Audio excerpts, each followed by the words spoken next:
ये दोस्त question number 12 आपको बोलता है कि इथाइल अमाइन का रिएक्शन नाइट्रस एसिड के साथ करना है। तो नाइट्रस एसिड को तोड़ते तब तीन कंपोनेंट होता है, एक अल्कोहल, एक नाइट्रोजन मोनोऑक्साइड और एक मेरा हाइड्रोजन में।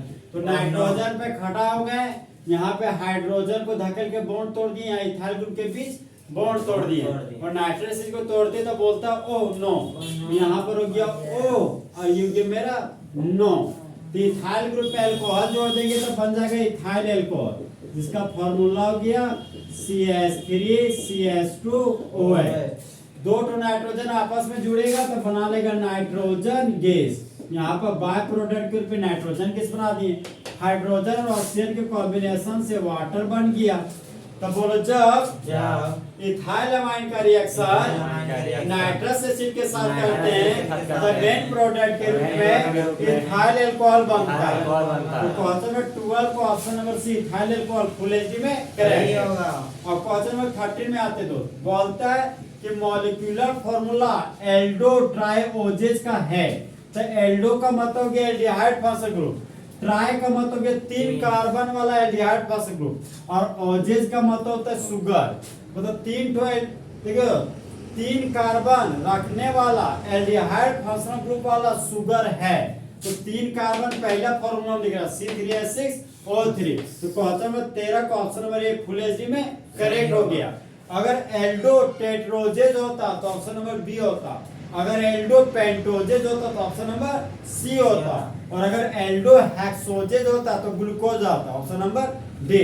तो एल्डो ट्राइओजेज और क्वेश्चन नंबर 13 का option number a full HD में करेक्ट होगा। क्वेश्चन नंबर 14 में आते दो बोलता है निम्नलिखित में से कौन सा है एक टर्सरी अमाइन। देखिए दोस्तों यहाँ पे जिसके पास NH2 फंक्शनल ग्रुप होता है वह मेरा 1 डिग्री अमाइन है, NH2 फंक्शनल ग्रुप है तो 1 degree amine, NH functional group है तो 2 डिग्री अमाइन और बेलमुंडा नाइट्रोजन है तो 3 डिग्री अमाइन। तो क्वेश्चन नंबर 14 का option number D full HD में क्या हो गया करेक्ट। इसका नाम हो गया तुम्हारा एनिलीन, इसका इथाइल अमाइन, इसका हो गया डाइइथाइल अमाइन, इसका हो गया ट्राइइथाइल अमाइन। तो क्वेश्चन नंबर 14 का option number D triethyl amine full HD में क्या हो गया करेक्ट। देखिए यहाँ पे क्वेश्चन नंबर 16 क्या बोलता है दोस्त, सबसे पहले इस कंपाउंड का कोई यूपिक नेम लिखना पड़ेगा। यहाँ पे देखिए ऑक्सीजन के बगल में एक कार्बन, ये गया मिथाइल, ये गया नॉर्मल प्रोपाइल, तो मिथाइल का एम प्रोपाइल का पी। तो सबसे पहले अल्फाबेटिकली नाम लिखना, तो इसका नाम होगा मिथाइल प्रोपाइल ईथर। और यूपिक नेम की बात किया जाए तो 1 मिथॉक्सी, 3 कार्बन के लिए प्रोप, सिंगल बॉन्ड के लिए, फिर इस कंपाउंड का यूपिक नेम हो गया 1 मिथॉक्सी प्रोपेन।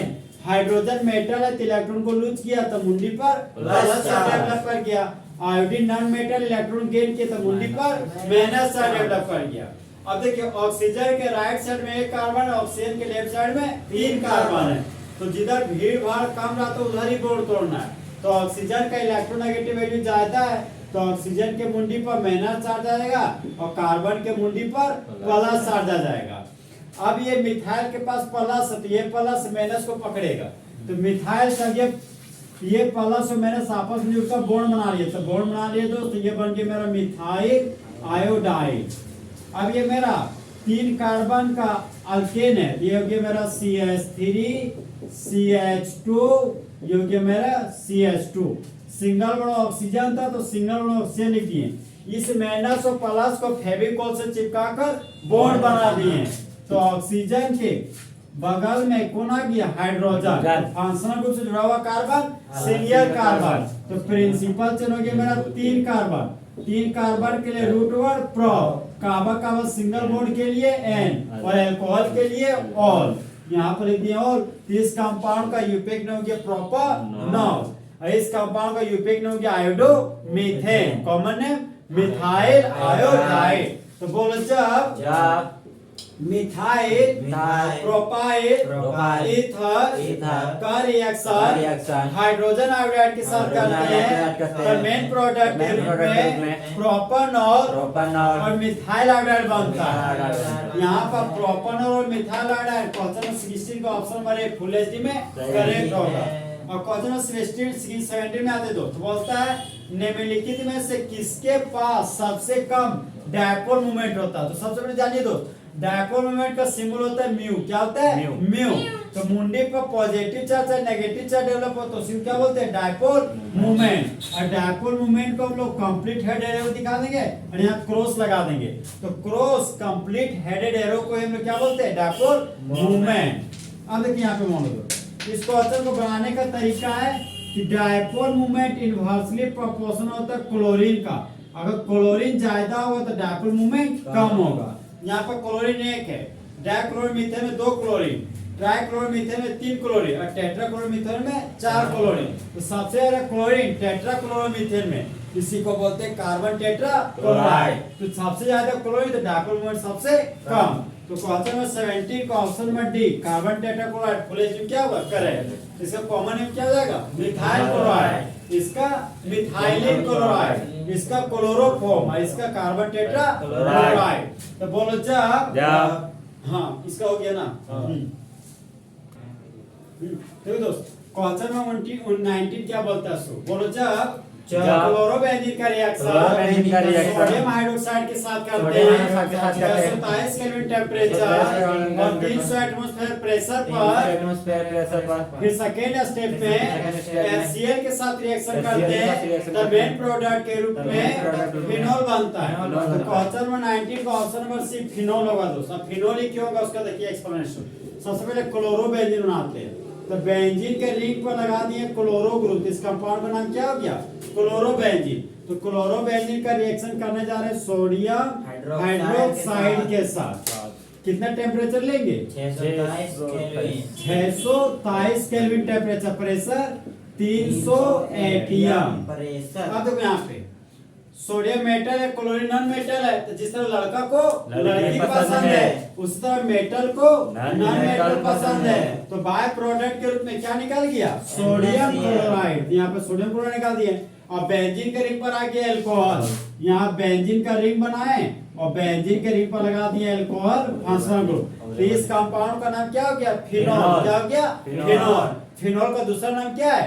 Carbolic acid. क्या है? Carbolic acid. तो फिनोल एसिड रहते हैं, एसिड किसके साथ रिएक्शन करता है? बेस के साथ। तो फिर यहाँ सोडियम हाइड्रोक्साइड के साथ रिएक्शन कर जाएगा। किसके साथ कर जाएगा? सोडियम हाइड्रोक्साइड के साथ।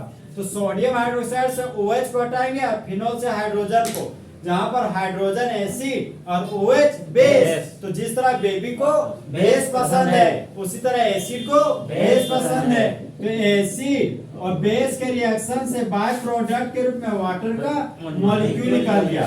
बेंजीन के रिंग पर ऑक्सीजन है तो यहाँ पर बेंजीन के रिंग पर लगा दिया ऑक्सीजन। अब ऑक्सीजन नॉन मेटल है, सोडियम मेटल है। तो जिस तरह लड़का को लड़की पसंद है उस तरह नॉन मेटल को मेटल पसंद है। तो ऑक्सीजन के बगल में कौन हो गया? सोडियम। अब देखो सेकेंड स्टेप में H+ के साथ रिएक्शन करा तो H+ का मतलब है HCl। क्या हो गया दोस्त? HCl। जब पानी में HCl को डालेंगे टू के क्या देता है? H+। इसलिए यहाँ पर सी पर सिर्फ H+ लिखा हुआ है। तो फिर सोडियम फिनोक्साइड का रिएक्शन हम HCl के साथ करेंगे। किस साथ करेंगे? HCl के साथ। तो सोडियम मेटल है, क्लोरीन नॉन मेटल है। तो जिस तरह मुर्गा को मुर्गी पसंद है उस तरह मेटल को नॉन मेटल पसंद है। तो बाय प्रोडक्ट के रूप में NaCl निकल गया। अब oxygen non metal, hydrogen metal. तो ऑक्सीजन के बगल में हाइड्रोजन चिपक गया और क्या बना लिया? फिनोल। क्या बना लिया? फिनोल। तो बेंजीन के रिंग पर आके मेरा अल्कोहल फंक्शन, इसी कंपाउंड क्या बोलते हैं? फिनोल। तो क्वेश्चन में 19 का option number C full acid क्या बनेगा? फिनोल। तो बोलो जब फिर क्लोरोबेंजीन का रिएक्शन सोडियम हाइड्रोक्साइड के साथ करते हैं 127 केल्विन टेम्परेचर पर और 300 एटमॉस्फेयर प्रेशर पर, फिर सेकेंड स्टेप में HCl के साथ रिएक्शन करते हैं तो मेन प्रोडक्ट के रूप में फिनोल बनता है। और होने वाले प्रोसेस को टू प्रोसेस कहते हैं। तीसरा फुल एचडी में क्वेश्चन नंबर 19 क्या हो गया? खत्म। तो दोस्त खास 2 दिल होते सीने में, एक दिल टूट भी जाता है, इसमें तो तकलीफ ना होती मां से कुमार के जीने में।